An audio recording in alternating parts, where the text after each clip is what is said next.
Salut, bienvenue dans une nouvelle vidéo. L'Antarctique, ce continent gelé situé au bout du monde, regorge de secrets difficiles à expliquer. Cette région isolée et désolée a donné lieu à des découvertes remarquables qui ont laissé les scientifiques à la fois étonnés et curieux. Nous allons aujourd'hui vous montrer 20 choses mystérieuses qui ont été découvertes en Antarctique. Vous êtes nouveau sur la chaîne? N'hésitez pas à vous abonner, à cliquer sur la cloche pour activer les notifications et à laisser un pouce vers le haut pour nous soutenir. Numéro 20. Dans un coin reculé de l'Antarctique, sur la mystérieuse île de Greenwich, une découverte étrange et inexpliquée a été faite. Tout a commencé en 2007, lorsqu'une mystérieuse grotte est apparue sur Google Maps pour disparaître 6 mois plus tard.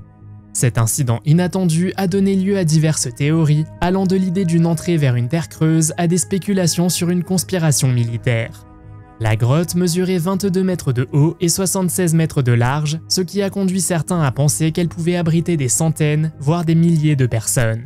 Mais cette grotte cachée pourrait-elle vraiment être un point d'accès à un monde inconnu sous la surface de la Terre? Ou peut-être s'agissait-il d'un phénomène naturel, comme une avalanche dissimulant une ancienne chambre souterraine? Une autre hypothèse implique les effets du changement climatique, suggérant que la fonte progressive de la glace autour de la grotte a révélé des secrets longtemps cachés. Une structure inhabituelle ressemblant à des marches artificielles a également été trouvée à proximité de la grotte, ce qui suggère une implication humaine dans sa création. La taille immense de cette ouverture a suscité de folles spéculations, certains imaginant la possibilité qu'elle puisse être utilisée pour des vaisseaux spatiaux ou des opérations militaires secrètes. Numéro 19. L'Antarctique, avec son paysage hostile et désolé, abriterait plus de fantômes par habitant que tout autre continent. Bien qu'il n'ait pas de population permanente, une moyenne de 2500 personnes y vivent tout au long de l'année, dont environ 4000 en été et environ 1000 en hiver. Il n'existe pas de registre complet des décès en Antarctique, mais on estime qu'au moins 268 personnes ont perdu la vie dans cette région glacée depuis qu'elle est devenue une destination d'exploration. Si nous devions répartir équitablement les tâches fantomatiques entre ces âmes disparues, chaque fantôme n'aurait besoin de hanter qu'environ 9,69 habitants. De plus, l'abondance de villes fantômes et de structures abandonnées en Antarctique offre de nombreux foyers à ces entités effrayantes. L'Antarctique a également une caractéristique unique qui pourrait attirer les fantômes, sa propre chaîne de montagnes, les Gomburtsev. Les géologues appellent cette chaîne la chaîne des fantômes en raison de sa nature éloignée et inexplorée. Malgré sa taille comparable à celle des Alpes, les îles Gomburtsev restent cachées sous 4 km de glace, ce qui les rend inaccessibles à l'œil nu. On y trouve également de nombreuses villes fantômes, notamment le site où la première équipe à avoir tenté d'atteindre l'Antarctique a perdu la vie en 1911. Il existe également une ville fantôme à Whalers Bay sur l'île de la Déception et en Géorgie du Sud, qui abritait autrefois cette communauté de chasseurs de baleines. Numéro 18. Avez-vous déjà vu le mur de la série fantastique Game of Thrones? Le mur qui cache tout un monde d'autres civilisations et de zombies glacés qui peuvent vous transformer en l'un d'eux? Aussi effrayant que cela puisse paraître, l'Antarctique a son propre mur de glace, et ce qui se trouve au-delà est assez mystérieux et terrifiant. La théorie du complot sur ce qui se cache derrière le mur de glace suggère qu'il existe un monde caché ou des informations secrètes cachées au public. Selon cette théorie, l'Antarctique n'est pas un continent au fond de la Terre, mais plutôt un mur qui encercle la Terre plate. On pense que personne n'est autorisé à se rendre en Antarctique et que des agents du gouvernement obscur empêchent quiconque de s'y rendre pour empêcher que ce qui se trouve derrière le mur de glace ne soit découvert. Les images satellites de la NASA et d'autres sources indépendantes montrent clairement que l'Antarctique n'entoure pas complètement la Terre. Cependant, il existe des vidéos comme celle-ci où l'on peut voir des structures qui semblent clairement avoir été créées par l'homme, ce qui pourrait donner une certaine vérité à cette théorie. Mais d'autres pensent que cette vidéo est absurde et que rien de mystérieux ne se passe en Antarctique. Numéro 17. Saviez-vous qu'il existe des familles et des dynasties riches et anciennes qui possèdent des îles privées où elles font la loi et peuvent faire ce qu'elles veulent? Et si nous vous disions que l'Antarctique abrite l'une de ces îles? L'île Rothschild est une île rocheuse de l'Antarctique. Elle a été nommée par Jean-Baptiste Charcot, le chef de l'expédition antarctique française, en l'honneur du baron Édouard de Rothschild, qui était alors à la tête de la banque Rothschild Brothers. L'île Rothschild fait partie des montagnes d'Escaut et contient plusieurs pics, dont le pic Enigma, le pic Goward, le pic Mirny, le pic Morille, le pic Schenck et le pic Tuma. Elle abrite également une colonie de manchots empereurs, l'une des 5 colonies découvertes dans la partie centrale et orientale de la mer de Bellingshausen. La famille Rothschild, en particulier le baron de Rothschild, est associée à des activités financières offshore aux îles Cook. Des documents secrets obtenus par des journalistes internationaux en 2013 ont révélé la construction d'un réseau complexe de fiducies offshore et de sociétés écrans. Que pensez-vous qu'ils en faisaient et quel était leur plan? Faites-le moi savoir dans les commentaires. Numéro 16. Selon des études et des recherches récentes, il existe des preuves que les Maoris, indigènes de Nouvelle-Zélande, pourraient avoir été les premiers à voir l'Antarctique. Cela remet en question la croyance jusqu'alors acceptée selon laquelle les Européens auraient été les premiers à découvrir le continent au début du 19e siècle. L'étude combine littérature, histoires orales et récits traditionnels pour mieux comprendre la présence et les perspectives des Maoris par rapport à l'Antarctique. Elle suggère que les voyages maoris et polynésiens vers le continent le plus au sud pourraient avoir eu lieu dès le 7e siècle.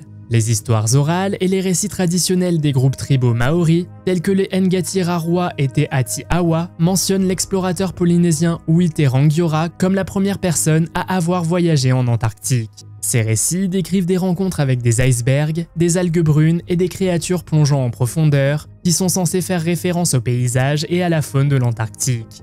L'implication des Maoris dans les voyages et les expéditions en Antarctique se poursuit encore aujourd'hui, même si elle est rarement reconnue ou mise en avant. Numéro 15. Des rapports ont fait surface sur la découverte de ce qui semble être les restes d'une bête préhistorique dans une région reculée de l'Antarctique.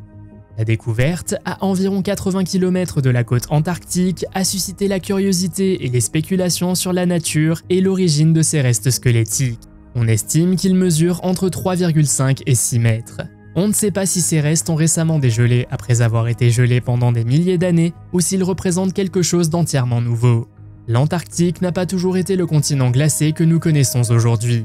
Pendant la période du Crétacé, qui a duré de 145 à 66 millions d'années, l'Antarctique était libre de glace et abritait des forêts aux 2 pôles. Des études scientifiques et des découvertes de fossiles ont permis de mieux comprendre la présence de dinosaures en Antarctique. Des fossiles de dinosaures, tels que Cryolophosaurus, Glacialisaurus, des ankylosaures et des petits ornithopodes ont été trouvés sur le continent. Ces découvertes suggèrent que les dinosaures ont autrefois prospéré dans ce qui est aujourd'hui l'Antarctique, lorsque le continent faisait partie du supercontinent Gondwana et était doté d'un environnement forestier tempéré. Seraient-ce les restes d'un dinosaure que nous n'avons pas encore identifié? Qu'en pensez-vous? Numéro 14. La station McMurdo, située sur une péninsule au sud de l'île de Ross, est la plus grande station de recherche de l'Antarctique. Créée à l'origine par le gouvernement américain en 1956, elle sert de centre de recherche scientifique et abrite jusqu'à 1200 résidents à la fois. En janvier 2015, une révélation intrigante a été révélée lorsqu'un ingénieur de vol de la marine américaine, qui avait servi à McMurdo pendant 14 ans, a partagé des histoires remarquables sur son séjour en Antarctique. Au cours de son service de 1983 jusqu'à sa retraite en 1997, il a participé à plusieurs expéditions d'escadrons antarctiques impliqués dans le sauvetage de personnes à divers endroits. Rien d'extraordinaire ne s'est produit au cours de ces missions jusqu'à ce qu'un événement soudain se produise. Au cours d'une mission spécifique de l'escadron dans les montagnes transantarctiques, tout l'équipage a vu un spectacle étrange. Ils ont vu plusieurs objets argentés de forme ronde. Ces objets se déplaçaient de manière synchronisée, d'un sommet de montagne à un autre, avant de finalement décoller complètement. Il est remarquable que cet événement extraordinaire ne se soit pas produit une seule fois, mais se soit répété plusieurs fois. Numéro 13.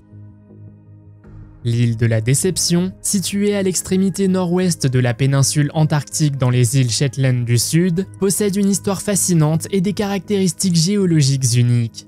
C'est l'un des 2 seuls volcans actifs de l'Antarctique et il a connu plus de 20 éruptions au cours des 200 dernières années.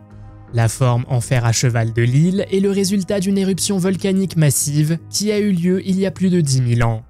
L'île de la Déception a une riche histoire d'activité humaine. Elle a servi d'avant-poste militaire britannique pendant la Seconde Guerre mondiale et était autrefois une station de chasse aux phoques et à la baleine très fréquentée. L'île a également été témoin de l'ascension et du déclin de diverses stations de recherche et expéditions scientifiques, notamment de la destruction de la base britannique B en 1969. Bien que l'activité volcanique de l'île de la Déception soit bien documentée, des phénomènes inexpliqués associés à l'île ont été signalés. Il s'agit notamment d'observations d'étranges apparitions et de la réputation de l'île comme l'un des endroits les plus hantés de l'Antarctique. La cabane Robert Scott sur l'île de la Déception serait particulièrement hantée.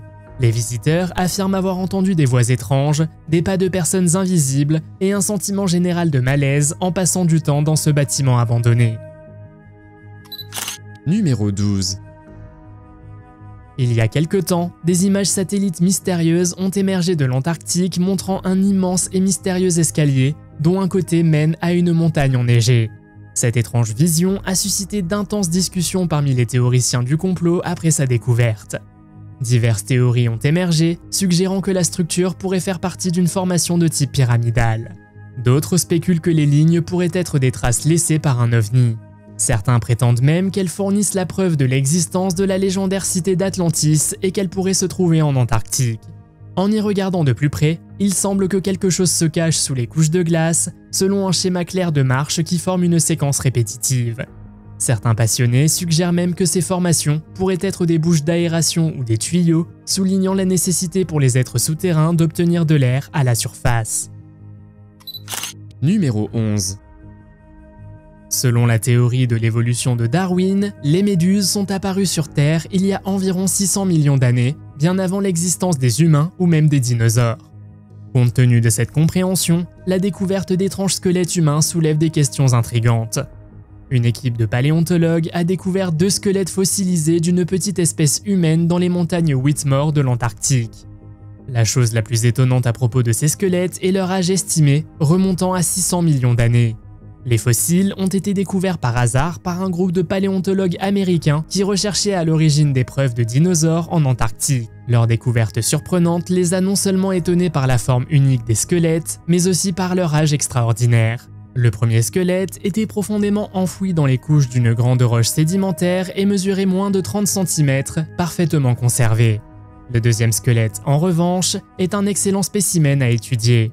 Contrairement au premier squelette, ce deuxième est positionné dans une posture complètement étirée, fournissant des données détaillées pour des recherches ultérieures. Numéro 10. Il existe des théories fascinantes selon lesquelles une mystérieuse cité se cacherait sous l'Antarctique, peut-être même la légendaire cité perdue de l'Atlantide. L'Antarctique, un immense continent recouvert de glace actuellement habité uniquement par des scientifiques et des pingouins en raison du froid extrême, aurait autrefois abrité une civilisation ancienne. La théorie du déplacement de la croûte terrestre suggère qu'il y a environ 12 000 ans, des mouvements de la croûte terrestre ont provoqué la disparition de la glace dans de grandes parties de l'Antarctique. On suppose que des gens vivaient dans cette région à l'époque et qu'il s'agissait peut-être de l'Atlantide, la cité mythique décrite par le philosophe grec Platon. La description de l'Atlantide par Platon comme une cité fondée par des êtres mi-divins, mi-humains correspond à la théorie. Après la dernière période glaciaire, le continent aurait été à nouveau recouvert de glace, mettant fin à cette société préhistorique. Les partisans de cette théorie évoquent la carte de Piri Reis, compilée en 1513, qui selon certains, montre la côte de l'Antarctique avant sa découverte officielle.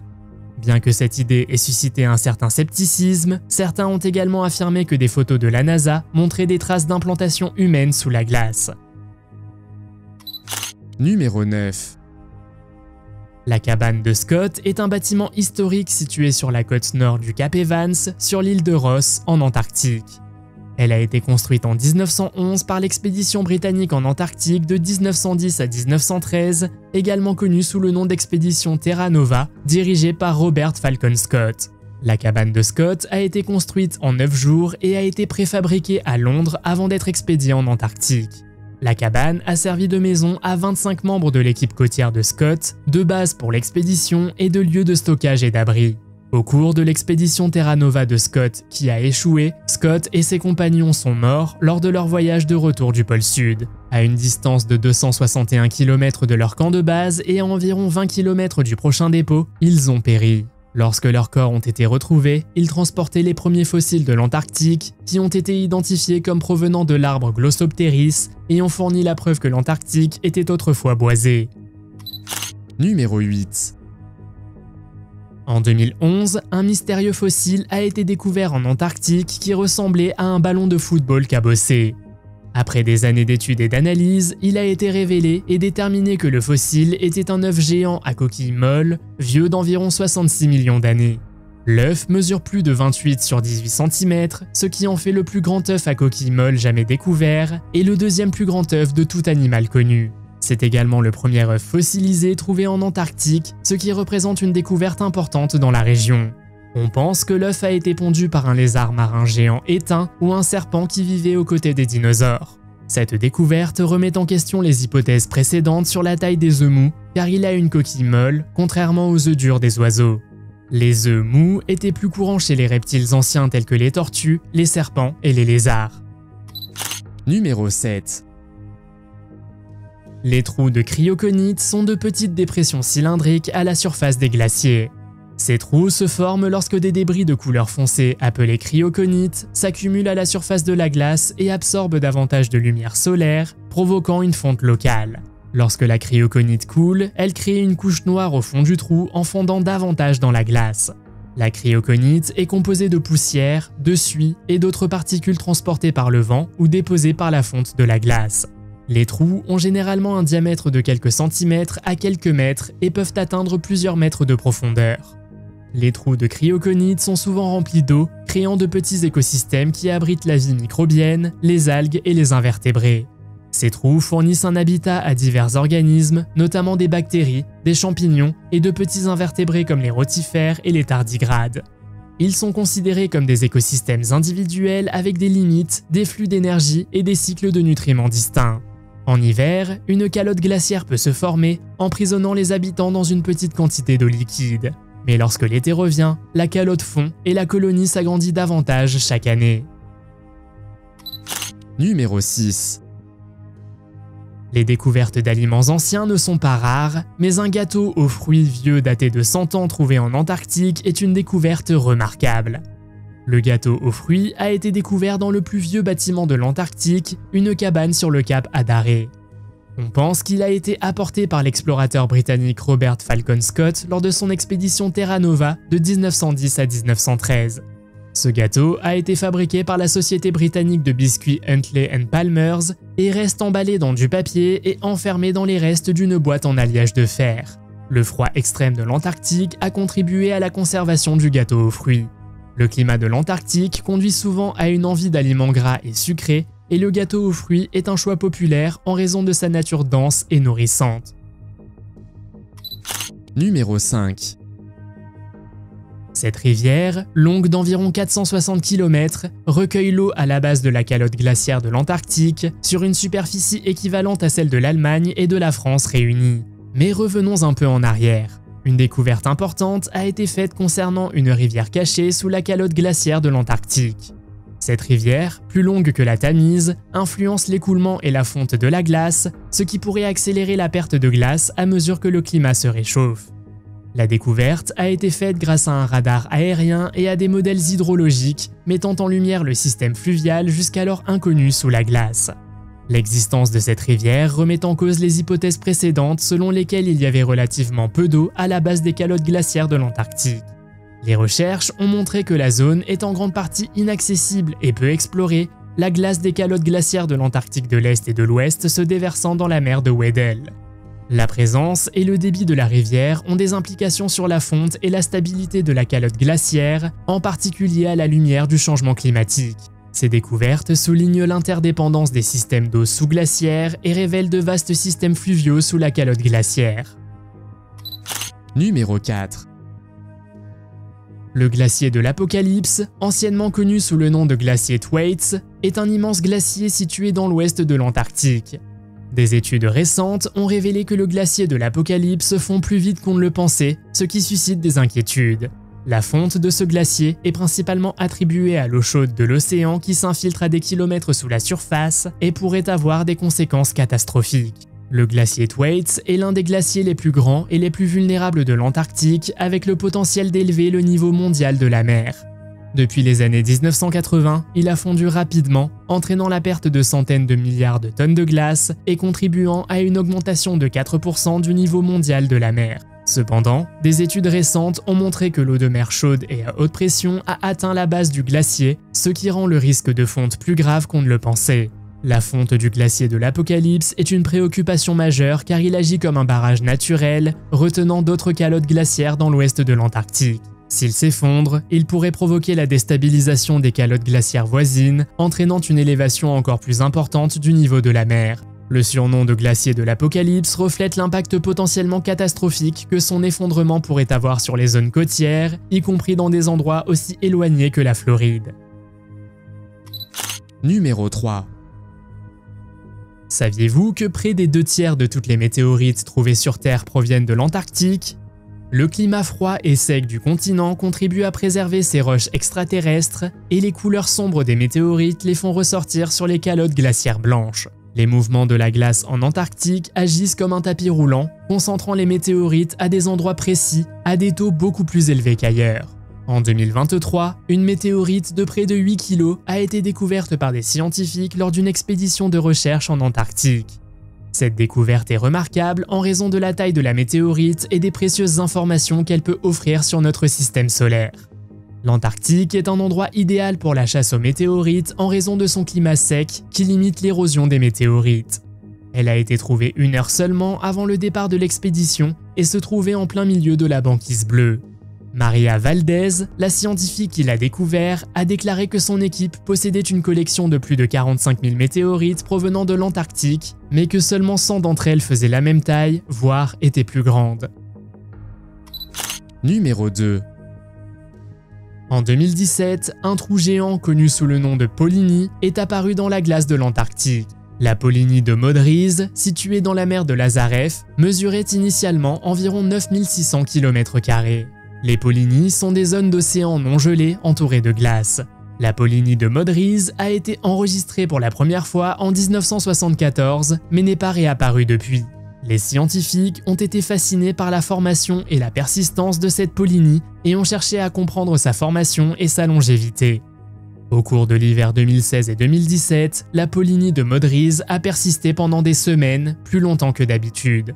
On pense qu'elle s'est formée en raison d'une combinaison de facteurs, notamment de forts vents côtiers qui poussent la glace dans différentes directions. Les conditions spécifiques nécessaires à la formation de la Polynie comprennent des schémas de vent entraînant des couches d'eau, créant ce que l'on appelle des spirales d'Ekman. Cependant, la dernière fois qu'une Polynie aussi longue et aussi grande a été observée, c'était dans les années 1970. Numéro 1. Le dimanche 14 février 2021, un utilisateur anonyme nommé Sono Phantom a publié un message sur la communauté paranormale de 4chan. Il a raconté les découvertes intrigantes de son père alors qu'il travaillait à la station McMurdo en Antarctique.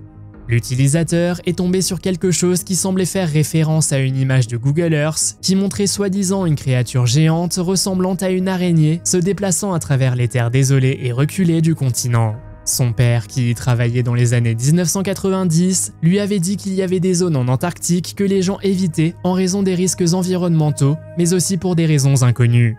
À un moment donné cependant, son père et son équipe ont décidé d'explorer l'une de ces zones interdites.